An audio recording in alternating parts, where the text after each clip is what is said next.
না যায় ধরা। চুল পাকিল দন্ত নড়িল যৌবনে মারিল ভাটি, দিনের দিন খসিয়া পড়িল তোমার রঙ্গিলা দালানের মাটি।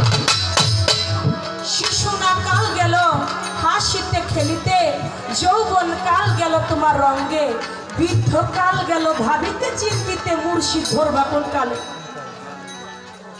দেহতত্ত্ব গান রাখলাম বাবা, তুমি কি ছিলে আর কি হয়ে গেলে।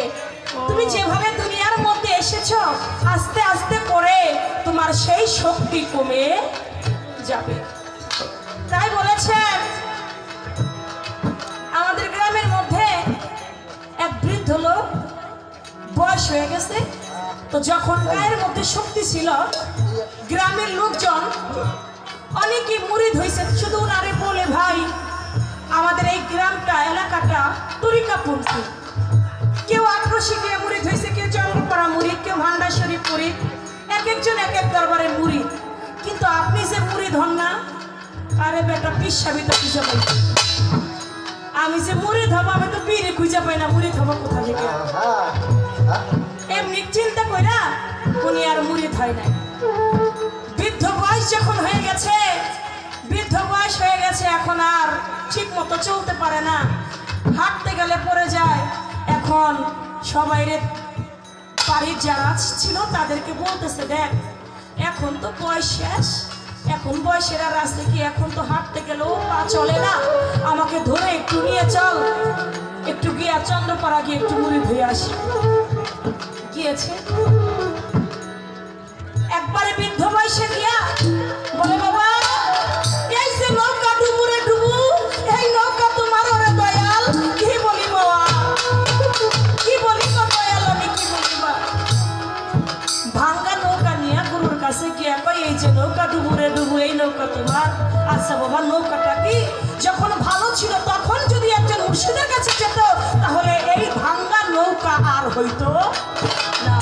এই ভালো নৌকাটাই মুর্শিদ তোমাকে গাইনে লাগাইয়া পরিশুদ্ধ একটা মানুষের উন্নীত করে তোমাকে।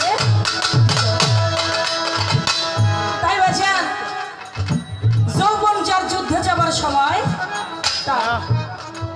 বৃদ্ধকালের ইবাদতের চেয়ে আমার আল্লাহ পাক বলে যৌবনকালের ইবাদত আমি আল্লাহ বেশি পছন্দ করি।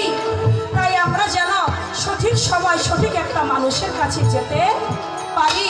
তাই বলেছে শিশুকাল গেল তোমার ভাবিতে চিন্তিতে, যৌবন কাল গেল রঙ্গে, বৃদ্ধ কাল গেল ভাবিতে চিন্তিতে, তুমি মুর্শিদ ধরবা কোন কালে। যেহেতু একটা করে কথা রাখতে বলছেন, এটার নিয়ম হলো গানের থেকে পয়েন্ট বের করে প্রশ্ন করতে হবে। যেহেতু আমি প্রথম দাঁড়িয়েছি, একটা কথা রেখে যাই। বাজান আপনি বলবেন বর্তমান প্রেক্ষাপটে দেখা যাচ্ছে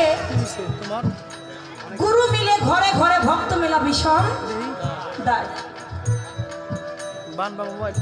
একজন আসল গুরু, একজন আসল পীর মুর্শিদ খুঁজে পাইতে অনেক কষ্ট। বাজান আপনি একটু বলবেন এই আসল পীর আসল মুর্শিদ কেমন করে চিনা যায়?